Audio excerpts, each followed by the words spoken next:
आज के इस वीडियो में हम 10th सीबीएसई के बायोलॉजी वाले सिलेबस का स्टार्ट करेंगे कि 10th सीबीएसई बायो में कौन कौन से हम चैप्टर्स के बारे में डिस्कस करते हैं और उस चैप्टर में कौन कौन से टॉपिक्स के बारे में हम एक्चुअली पढ़ते हैं। देखिए, पढ़ना, रिमेम्बरिंग करना, क्वेश्चन को समझना, क्वेश्चन को रिजॉल्व करना, ये सब तो सब करता है, लेकिन जो मेन फोकस हमारा रहना चाहिए वो ये रहना चाहिए कि जो सिलेबस है हम लोगों का, उस सिलेबस में हमें एक्चुअली कौन कौन सी चीज़ें और कौन कौन सी चीज़ें जो है वो प्रिस्क्राइब फॉर्म में पढ़ना चाहिए। क्योंकि कंसाइज फॉर्म में जब तक आप उस चीज़ों को नहीं समझेंगे तब तक उस चीज़ों के बारे में आपका ज़्यादा अंडरस्टैंडिंग होना ये कहीं ना कहीं ज़्यादा कॉम्प्लेक्स चीज़ हो जाता है। तो चलिए आज के वीडियो में हम पता करते हैं कि syllabus of 10th biology CBSE के अंडर द गाइडेंस ऑफ क्या क्या होता है। तो देखिए, अगर आप 10th सीबीएसई बायो सिलेबस की बात करते हैं, सिलेबस ऑफ बायो की बात करते हैं, तो एनसीईआरटी के अकॉर्डिंग आप अगर एनसीईआरटी टेक्स्ट बुक को देखते हैं तो ओल्ड एडिशन और न्यू जो सिलेबस है लगभग सेम है। एक अंतर है उसमें कि हेरिडिटी एंड इवोल्यूशन जो चैप्टर आप पढ़ते हैं तो उसमें हेरिडिटी ऐड किया हुआ है लेकिन इवोल्यूशन हटा दिया है। तो सीबीएसई के अंडर द गाइडेंस आप अगर देखेंगे तो जो न्यू एनसीईआरटी है, न्यू एनसीईआरटी टेक्स्ट बुक अगर आप पढ़ेंगे तो उसमें हेरिडिटी टॉपिक रखा हुआ है, हेरिडिटी चैप्टर आपका रखा हुआ है। और ओल्ड एनसीईआरटी को जब आप देखते हैं, ओल्ड एनसीईआरटी टेक्स्ट बुक को अगर आप स्टडी करते हैं तो उसमें हेरिडिटी तो है ही, क्योंकि पहले भी हेरिडिटी है, नया वाला में भी हेरिडिटी है और पुराने वाले में आपका हेरिडिटी एंड इवोल्यूशन एक आपका टॉपिक जोड़ दिया था। ये पुराने वाले एनसीईआरटी की बात कर रहे हैं। नए वाले एनसीईआरटी में सिर्फ हेरिडिटी के बारे में पढ़ना होता है कि जो अपने लोग का कैरेक्टर है वो पेरेंट्स से ऑफस्प्रिंग में कैसे आता है, इवोल्यूशन नहीं पढ़ना होता है। तो ये वाला चीज़ जो है आप एक समझ सकते हैं कि डिस्क्राइब फॉर्म है या डिफरेंसेस फॉर्म है between old NCERT and new NCERT text book. चलिए अपने लोग सीधा सिलेबस की बात करते हैं। तो हम लोग सबसे पहले 10th सीबीएसई बायो में जो चैप्टर पढ़ते हैं उसका नाम है लाइफ प्रोसेस। क्या नाम है? लाइफ प्रोसेस नाम होता है, लाइफ प्रोसेस। दूसरा हमारा जो चैप्टर है इसमें, वो दूसरा चैप्टर होता है हमारा कंट्रोल एंड कोऑर्डिनेशन। क्या होता है? कंट्रोल एंड कोऑर्डिनेशन चैप्टर हम पढ़ते हैं। तीसरा चैप्टर इसमें पढ़ते हैं हाउ डू ऑर्गेनिज्म रिप्रोड्यूस। क्या पढ़ते हैं? How do organisms reproduce. Organism reproduce कैसे करता है, मतलब रिप्रोडक्शन के बारे में एक्चुअली हम पढ़ते हैं। रिप्रोडक्शन सुन के सभी के मन में ये आ गया होगा, सर रिप्रोडक्शन में ह्यूमन रिप्रोडक्शन पढ़ते हैं क्या? हाँ, ह्यूमन रिप्रोडक्शन पढ़ते हैं, लेकिन उसके साथ साथ हम लोग ह्यूमन रिप्रोडक्शन के एडिशनल कुछ और भी इसके बारे में पढ़ते हैं, जैसे डीएनए और आरएनए के बारे में हो गया थोड़ा जानकारी। ठीक, इसके बाद जो हमारा नेक्स्ट चैप्टर है वो है आपका हेरिडिटी। क्या है? हेरिडिटी के बारे में पढ़ते हैं। हेरिडिटी के बारे में आप लोग जानते होंगे कि हेरिडिटी सर हम लोगों ने पिछले क्लास में भी और नेक्स्ट क्लास में जब आप हायर क्लास में जाते हैं जैसे 11th क्लास में, तो 11th क्लास में भी आपको हेरिडिटी के बारे में पढ़ाया जाता है कि हेरिडिटी क्या होता है। 12th क्लास में आपको एक principle of inheritance and variation chapter है, उसमें पढ़ाया जाता है कि हेरिडिटी के बारे में क्या होता है, कि हमारा डीएनए ही सब कुछ हमारा कंट्रोल करता है, हमारा जीन ही सब कुछ कंट्रोल करता है। तो ये चीज़ हम हेरिडिटी में पढ़ते हैं। ठीक, इवोल्यूशन ध्यान दीजिएगा, इवोल्यूशन जो है इसमें से हटा दिया गया है। ये ओल्ड एनसीईआरटी में आपका इंक्लूडेड था, बट न्यू एनसीईआरटी में इवोल्यूशन वो हटा दिया है। पांचवा हमारा है आवर इन्वायरमेंट। वैसे तो आवर इन्वायरमेंट जो आपका चैप्टर है वो एक्चुअली में एसएसटी का पार्ट होता है कि इन्वायरमेंट में कितने चीज़ हो रहा है। ठीक है, तो ये आपका सिलेबस है किसका? बायो का। 10th सीबीएसई बायो का सिलेबस है, जिसमें आपको फिर से बता दें हम कि लाइफ प्रोसेस सबसे पहला चैप्टर होता है।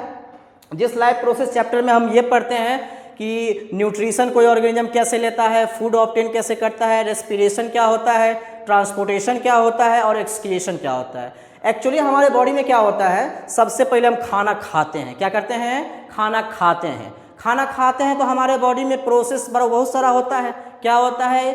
इंजेशन होता है जिसके थ्रू हम खाना को खाते हैं। उसके बाद डाइजेशन होता है जिसके थ्रू हम फूड को ब्रेक डाउन करते हैं। उसके बाद रेस्पिरेशन होता है। रेस्पिरेशन में क्या होता है? जो हमारा फूड ग्लूकोज के फॉर्म में टूट के बना उसको हम क्या करते हैं, सेल तक ले जाते हैं through the process of assimilation. एक बार फिर से, through the process of assimilation. Assimilation words आप सुने होंगे, ऐसा हम मान के चलते हैं, और नहीं भी आप सुने होंगे फिर भी हम आपको समझाने का कोशिश करेंगे, ठीक। एब्जॉर्प्शन सुने होंगे, जब ये खाना C6H12O6, this is the chemical formula of glucose. क्या है? केमिकल फार्मूला है ग्लूकोज का। इसी से मिलता जुलता आपको फार्मूला दिखेगा C12H22O11, this is the formula of sugar, ठीक है। वैसे हमें ज़्यादा फोकस इस पे नहीं करना है, हम आपको ये बताना चाहते हैं कि जब हमारे बॉडी के अंदर जो लार्ज फूड मॉलिक्यूल होते हैं, क्या होते हैं? लार्ज फूड मॉलिक्यूल होते हैं, वो हमारे बॉडी में ब्रेक डाउन होता है, बॉडी के अंदर ब्रेक डाउन होता है और ये क्या बन जाता है? स्मॉलर फूड मॉलिक्यूल बनता है। क्या बनता है? स्मॉलर फूड मॉलिक्यूल बनता है। यही स्मॉलर फूड मॉलिक्यूल जो होता है वो C6H12O6 होता है। ये जब फूड हमारे सेल के अंदर जाता है, कहाँ जाता है? ये जब फूड हमारे सेल के अंदर जाता है, ये हमारा सेल है, ठीक है। सभी लिविंग ऑर्गेनिज्म के पास सेल होता है, according to Anton von Leeuwenhoek या रॉबर्ट हुक कह सकते हैं। अब ये हमारा जो फूड मॉलिक्यूल है ये जाएगा किसमें? सेल में जाएगा। अब सेल में क्या होगा? इस फूड वैसे ही रखा रहेगा क्या? हम खाना खाते हैं तो हमें एनर्जी प्राप्त करना होता है, तो अब ये क्या होगा? C6H12O6 के साथ ऑक्सीजन जुड़ेगा। अब यहाँ बात आती है, सर ऑक्सीजन कैसे आ गया? ऑक्सीजन आया through the process of breathing.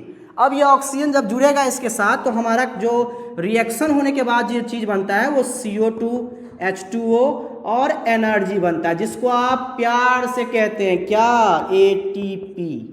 क्या कहते हैं? ATP कहते हैं आप। एडिनोसिन ट्राइफॉस्फेट होता है इसका फुल फॉर्म।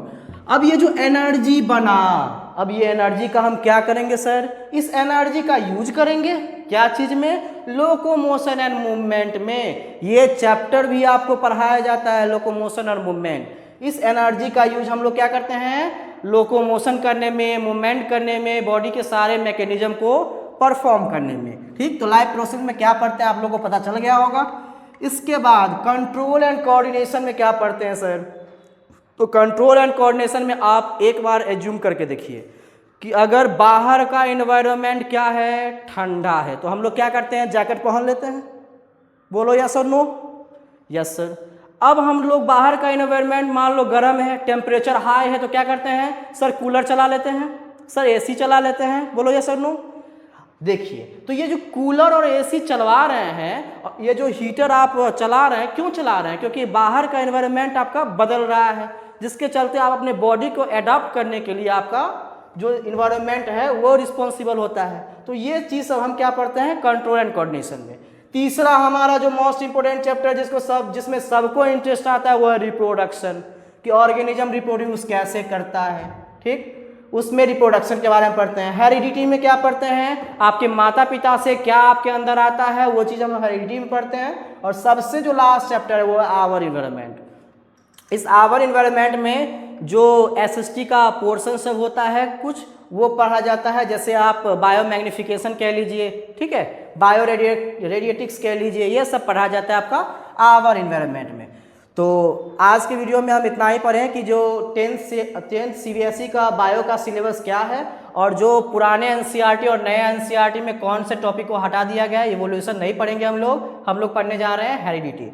अच्छा लगे video like share and subscribe करें और इसी तरह के वीडियो पाने के लिए चैनल पर बने रहें। Thank you.